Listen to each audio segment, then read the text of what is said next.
Hello everyone, my name is Chandan Singh. तो guys कुछ common errors देखते हैं। ये लिखा है कि Sohan and me are going somewhere. अब ये जो कॉमन एरर्स ये प्रोनाउन बेस्ड है, जो पर्सनल प्रोनाउन वगैरह होते हैं। अब यहाँ Sohan and me are going है। अगर बहुत गौर से देखिएगा तो आपका जो सब्जेक्ट का पार्ट है वो सोहन एंड मी, ये सब्जेक्ट है। यहाँ से यहाँ तक प्रेडिकेट है। प्रेडिकेट की शुरुआत वर्ब से होती है, तो ये जो आर से लेकर यहाँ तक ये प्रेडिकेट है। तो ये सब्जेक्ट हो गया, ये प्रेडिकेट हो गया। अब सब्जेक्ट में यहाँ पर मी आ रहा है।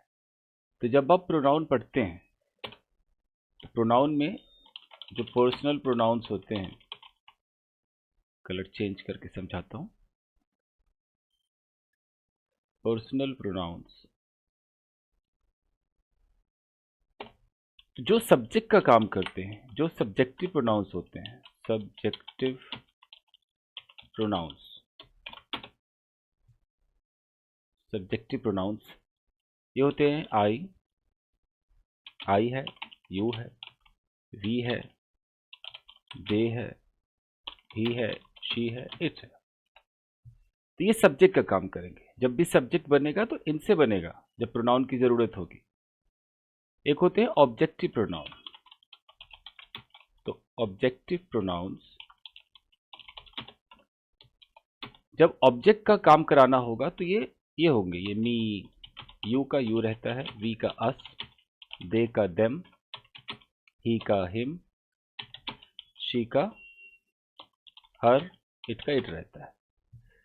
तो ये सेक्शन सब्जेक्ट का है। तो सब्जेक्ट में गलती से देख रहे हैं यहाँ पर मी आ गया है। तो मी क्या है, देखिए ये तो ऑब्जेक्टिव प्रोनाउन है। सब्जेक्ट की जगह तो काम आएगा नहीं, तो ऑब्जेक्ट की जगह काम आता है। जैसे कि भाई शी लव्स मी, यहाँ पर ऐसा ही है। क्योंकि अगर आप यहाँ पर देखिए तो ये शी हमारा सब्जेक्ट है, लव्स वर्ब है, और ये प्यार किससे करती है, मी, यानी कि मैं ऑब्जेक्ट हूँ, मैं प्यार का रिसीवर हूँ। तो ये प्रोनाउन एकदम सही है, ऑब्जेक्टिव प्रोनाउन आया है। लेकिन क्या ऐसी अंग्रेजी हो सकती है? अभी यहाँ पे मैं सेंटेंस लिखता हूँ कि कोई बोले कि मी वेंट टू द मार्केट। ये हो सकता है क्या? हमें यहाँ पे सब्जेक्ट चाहिए और हमने यहाँ पर मी लगाया है। मी तो ऑब्जेक्टिव प्रोनाउन होता है, तो उस हिसाब से सेंटेंस गलत हो गया कि नहीं हो गया? तो यहाँ पर ये भी गलत है। सोहन एंड मी जो है ये मी रॉन्ग है, ये मी नहीं होना चाहिए। तो मी की जगह क्या होना चाहिए, सब्जेक्टिव प्रोनाउन होना चाहिए। सब्जेक्टिव क्या है, ये होना चाहिए कि Sohan and I R going somewhere. अब आर क्यों? क्योंकि यहाँ पर सोहन है और मैं हूं, दो लोग हैं। तो फिर आई के साथ एम सोचना है, आर लगाना, आर गोइंग समवेयर। अब जाकर के करेक्ट हो गया। कलर चेंज करते हैं, ये करेक्ट हो गया। ठीक है, आगे देखते हैं। I, he and you are helping these helpless people. अब यहां पर देखिए कि तीन पर्सनल प्रोनाउंस दिए हुए हैं। अब हमें इन तीनों का सीक्वेंस देखना है कि क्या ये सही है। मैं, वो और तुम हेल्प कर रहे हैं इन हेल्पलेस लोगों की, ये जो जिनको मदद की ज़रूरत है, असहाय लोग हैं, इनकी हम हेल्प कर रहे हैं। तो सीक्वेंस ग्रामर में जो सीक्वेंस है कि अगर लेट्स से कि कोई आप अच्छा काम करते हैं, जितने भी गुड थिंग्स होते हैं, गुड थिंग्स, कलर चेंज करते हैं, तो गुड थिंग्स के लिए फॉर्मूला चलता है 231 का, 231 का चलता है। यहाँ पर 2 का मतलब होता है यू, 3 का मतलब होता है थर्ड पर्सन सिंगुलर यानी कि ही, शी, इट, और यहाँ 1 का मतलब होता है यानी कि अपने बारे में आप बात कर रहे हैं। तो 231 का फॉर्मूला है। तो हम इसको वैसे ही करेंगे कि आई, ही एंड यू है, तो हम पहले क्या लेंगे, 231 है यू, ही, यहां एंड लगाएंगे और आई। तो यू, ही एंड आई 231, ये 2 हो गया, ये 3 हो गया और 1 हो गया। यू ही एंड आई, चूंकि 3 लोग हैं तो आर रहेगा, are helping these helpless people, बनकर तैयार हो गया। ये आपका करेक्ट आंसर होगा। Your friend has your friend has harassed Sohan she and me, ये हमारा सेंटेंस है कि भाई आपका दोस्त है, उसने सोहन को, उसे और मुझे हरास किया है। प्रेडिकेट का हिस्सा कहां से कहां तक है? यहां से, हैज से लेकर यहां तक प्रेडिकेट। तो प्रेडिकेट के अंदर अब ये हरास वर्ब है, तो इस वर्ब का ऑब्जेक्ट सोहन भी ऑब्जेक्ट है, शी भी ऑब्जेक्ट है और ये मी भी ऑब्जेक्ट है। नाउन ठीक है, नाउन सही है, लेकिन शी तो हमारा सब्जेक्टिव प्रोनाउन होता है, तो ये तो गलत आ गया ना, ये तो सब्जेक्ट को दिखाता है। तो सब्जेक्टिव प्रोनाउन को ऑब्जेक्ट के रूप में रख दिया, इसलिए गलत हो गया। तो शी को हटा दीजिए, ये गलत है। शी की जगह क्या रखना है? शी की जगह इसका ऑब्जेक्ट वाला रूप बनाइए। तो शी का ऑब्जेक्टिव क्या होगा? हर हो जाएगा। तो यहां पर हर कर देंगे तो ये सही हो जाएगा। तो क्या हो जाना चाहिए? सोहन, हर एंड मी, तब सही। और देखिए, I didn't let he touch my laptop. होता क्या, जब हम लेट का इस्तेमाल करते हैं गाइस, जैसे मैं बोलूं कि मैं तुम्हें जाने नहीं दूंगा, या मैं उसे कर देता हूं, मैं उसे जाने नहीं दूंगा, तो आई विल नॉट लेट। तो अगर आप बहुत गौर से देखो तो लेट हमारा मेन वर्ब है कि नहीं? ये सब्जेक्ट है, विल नॉट, तो ये आपका ये वर्ब हो गया, और ये जो लेट है ये मेन वर्ब है, आई विल नॉट लेट। अब इसके बाद हमें जो भी चाहिए ना वो ऑब्जेक्टिव फॉर्म में आना चाहिए। तो अगर यहाँ है कि आई विल नॉट उसे, मैं उसे जाने नहीं दूंगा, तो आई विल नॉट लेट, फिर ही नहीं हो सकता है, क्या करना पड़ेगा? हिम करना पड़ेगा, क्योंकि ऑब्जेक्टिव फॉर्म चाहिए। तो I will not let him, जाने नहीं दूंगा, गो, ये होना चाहिए। तो यहां भी ये जो आप ही देख रहे हो, ये ही गलत हुआ कि नहीं हुआ? देखो ये ही, तो इस ही की जगह क्या होना चाहिए कि आई डिडेंट लेट हिम होना चाहिए। आई didn't let him touch my laptop. अब जाकर के सही हो गया, ठीक है। तो यहां पर लेट हिम होगा तो करेक्ट हो जाएगा। छोटी छोटी गलतियां होती हैं, बेसिक गलतियां हैं। I can not let they breach the rules of this company. बात वही है कि जैसे आपने कैन नॉट कहा, तो ये जो दे है, ये दे ऑब्जेक्टिव होना चाहिए था, आपने इसको सब्जेक्टिव लिखा है, तो ये रॉन्ग होता है। और इसकी जगह हमें क्या करना है? डेम करना है। दे का डेम हो जाएगा, दे का डेम हो जाएगा। यहां पर मैं लिख देता हूं, दे की जगह हमें डेम करना है, तब ये करेक्ट हो जाएगा। Okay, you and he is going to his village this evening.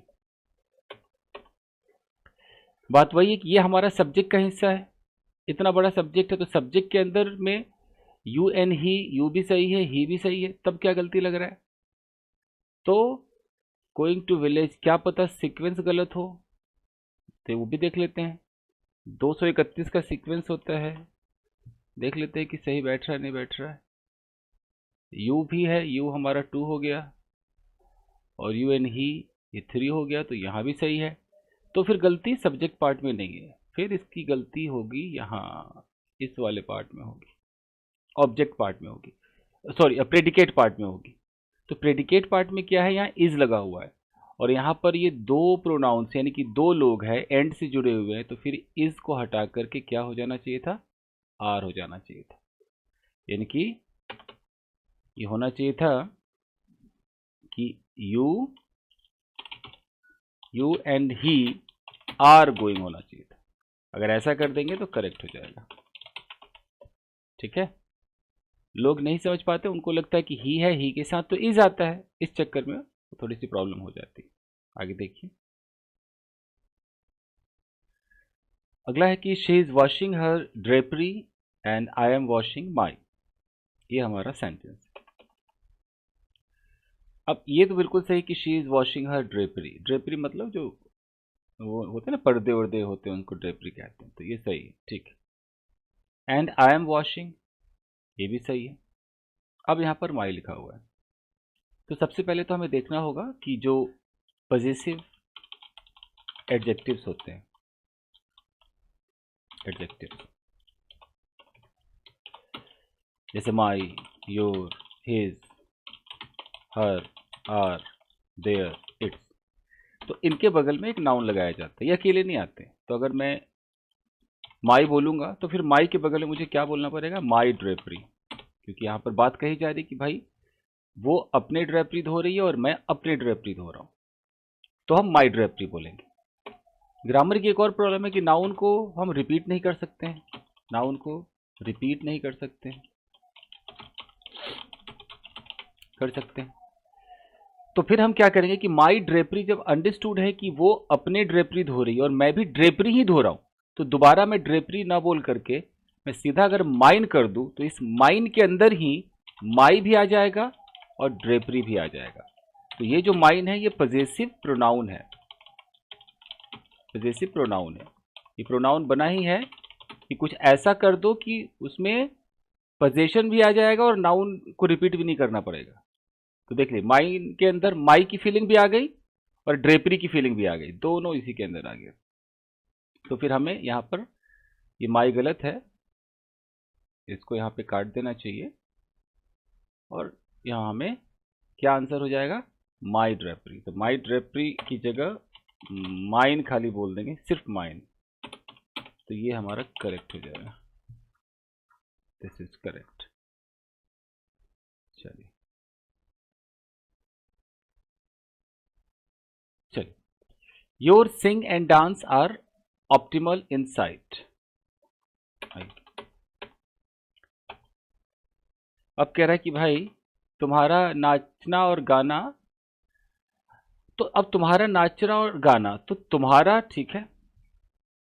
याद रखिएगा कि जब हम बात करते हैं पजेसिव प्रोनाउन की, अभी मैंने कहा से योर है, तो योर अपने बगल में क्या लेगा? नाउन लेगा। अब सिंग वर्ब है, डांस वर्ब है, अब इसको मैं नाउन बनाना पड़ेगा ना, तो हम क्या बोलेंगे? योर, जहाँ सिंग है उसमें हम आईएनजी लगा देंगे तो योर सिंगिंग हो जाएगा, एंड जो डांस है वहां पर डांसिंग कर देंगे, डांसिंग, तब हो जाएगा कि योर सिंगिंग एंड डांसिंग। तो ये गलत हो गया, this is wrong, this is wrong. बाकी ये सिंगिंग डांसिंग कर देंगे तो करेक्ट हो जाएगा। ठीक है, अगर माई होता तो वैसे ही होता, माई सिंगिंग, माई डांसिंग, कुछ भी ले लो। अगर हर रहता तो वही होता। तो अगर मैं कहता हूं कि हर गो, उसका जाना, तो क्या हर गो होगा? क्या होना चाहिए? हर गोइंग होना चाहिए, गोइंग। तो ये है, तो इसलिए her singing, sorry, your singing and dancing are optimal in my sight, यानी कि तुम्हारा जो गाना है और तुम्हारा जो नाचना है वो मेरी नज़रों में ऑप्टिमल है, बहुत ही बेस्ट है, बेहतरीन है। ठीक है, चलिए।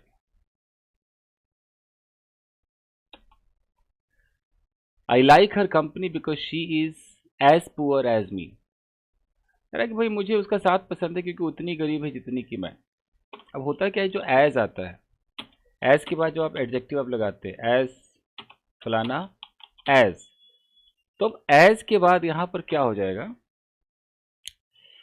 कि I like her company because she is as poor, यहां पर शी की तुलना होगी। तो अगर एक कोई सब्जेक्ट है तो सब्जेक्ट की तुलना जो होगी वो सब्जेक्ट से ही होगी। तो मेरे कहने का मतलब है कि मैं अगर बोलता हूं कि लेट से कि किसी ने बोला कि भाई आई एम एज ब्यूटिफुल, कोई लड़की कह रही कि मैं उतनी सुंदर हूं, I am as beautiful as, अब एज के बाद वो कह दे एज हर, तो गलत हो जाएगा। वो तुलना किसी लड़की से कर देगी, मैं उतनी सुंदर हूं जितनी कि वो वाली लड़की, तो I am as beautiful as she is, ये हुआ करेक्ट। Getting my point? तो वही यहां पर she is as poor as me नहीं होगा, होगा कि she is as poor as I am, ये होगा करेक्ट। तो आई एम का अगर एम को मैं हाइड भी कर दूं तो भी यहां पर मी हटा करके क्या करना पड़ेगा? आई करना पड़ेगा। तो शी इधर सब्जेक्टिव फॉर्म में है तो यहां पर भी सब्जेक्टिव फॉर्म ही होगा कि एक सब्जेक्ट की तुलना दूसरे सब्जेक्ट से हो रही है। और कहने का मतलब है कि क्लॉज है, साफ सीधी बात है कि एडवर्ब क्लॉज है, यह एडवर्ब क्लॉज ऑफ कंपैरिजन है। तो जब ये क्लॉज है, अगर आपने कह दिया कि भाई शी इज एज पुअर, ये आपका प्रिंसिपल क्लॉज हो गया। अब आपने यहाँ पर क्या लगाया, एज लगाया, कंजंक्शन। तो कंजंक्शन भैया अपने बगल में सब्जेक्ट लेगा, सब्जेक्ट अपने बगल में वर्ब लेगा, बात खत्म है। तो अगर मैं कहता हूँ कि she is as poor as, तो एज के बाद मुझे सब्जेक्ट देना है ना, तो सब्जेक्ट मी थोड़ी होगा, मी आई होगा, और आई के बगल में वर्ब एम होगा। ये हुआ एकदम एग्जैक्ट इसका फॉर्मूला। तो वहां पर मी गलत है, आई होगा। Your brother has scolded me more then she. अब यहां पर फिर कैसे होगा कि तुम्हारे भाई ने मुझे डांटा है मोर देन शी, मतलब उससे ज्यादा, मुझे मतलब ज्यादा डांटा, उसे कम डांटा है। मतलब ये टोटल ऐसे होना चाहिए कि योर ब्रदर, कलर चेंज करते हैं, देखिए ये होना चाहिए था कि your brother has scolded me more then को यहां पर कंजंक्शन बनाइए, और देन के बाद फिर क्या हो जाएगा। अगर यहां पर ऐसा रहता कि तुम्हारे भाई ने मुझे डांटा है मोर देन उसके भाई ने, अगर कुछ ऐसा रहता तब तो हम ऐसा कुछ बोल सकते थे, या देन सोनू ने, देन उसने, मान लो उसके उसके मुकाबले तुम्हारे भाई ने ज्यादा, तो हम यहाँ कोई सब्जेक्ट लगाते। बट यहाँ पर वो सब्जेक्ट है ही नहीं, यहाँ पर है कि भाई तो सिर्फ तेरा ही डाटा है, स्कॉल्डेड मी मोर मुझे ज्यादा डाटा है और तुझे कम डाटा है। तो फिर देन के बाद यहाँ पर शी नहीं आएगा, देन हर आएगा। यानी कि यहाँ पर अब बात किसकी हो रही, मी और हर, यानी कि ऑब्जेक्टिव की बात हो रही है, आप समझ रहे हो। अब बात ही या ब्रदर की नहीं हो रही है, मी डाटा मुझे, मी। अब मी की तुलना, ये जो ऑब्जेक्टिव प्रोनाउन है यहां पर किसी लड़की से होगी, तो लड़की का भी ऑब्जेक्टिव प्रोनाउन ही लगाना पड़ेगा, तो हर लगाना पड़ेगा। Your brother has scolded me more than her, more than her, ये है। यानी कि यहां पर हर सही है, शी सही नहीं है। ये करेक्ट है, शी को गलत कर देते हैं, ये रॉन्ग हो जाएगा। अगर इसको पूरा सेंटेंस में ऐसे लिख देता हूँ आपके लिए ना, तो कुछ समझ में आएगा। दोनों क्लॉज लिख दूँ क्या, जैसे कलर चेंज करें, जैसे कि योर ब्रदर, एक ही भाई है और वो दो लोगों को डांट रहा है, एक को ज्यादा डांट रहा है, एक को कम डांट रहा है, सब्जेक्ट एक ही। तो your brother has scolded me more then, दोबारा योर ब्रदर करना है, तो योर ब्रदर को दोबारा ना बोल करके ही कह दे। तो your brother has scolded me more than he has scolded उसको, लड़की को, तो लड़की के लिए हर कहेंगे कि नहीं कहेंगे। तो ये ना अंदर ये छुपा हुआ है, मैं ये कहने की कोशिश कर रहा हूं कि देखिए योर ब्रदर, भाई ने डांटा, भाई ही सब्जेक्ट है, तो भाई ने डांटा है किसको, मुझे डांटा है, ज्यादा डांटा है। देन उसी भाई ने डांटा है, तो फिर ये हमारा सब्जेक्ट ही उस लड़की को। तो फिर स्कॉल्ड वर्ब है, तो स्कॉल्ड वर्ब का ऑब्जेक्ट यहां हर ही सही है ना, तो फिर शी कैसे होगा। ये पूरा अंदर की बात है ये। यानी कि मी, यहां बात हो रही है मी की, कि इधर मी को ज्यादा डांट पड़ी है और हर को कम पड़ी, तो हर की जगह शी कर देते हैं, तो इस पर ध्यान देना है। तो इतना ही guys, thank you very much, मिलते हैं अगले एपिसोड में। वीडियो को लाइक कीजिएगा, अगर पसंद है, कुछ ना कुछ तो हेल्प हो ही रही होगी। चलिए, थैंक यू गाइस।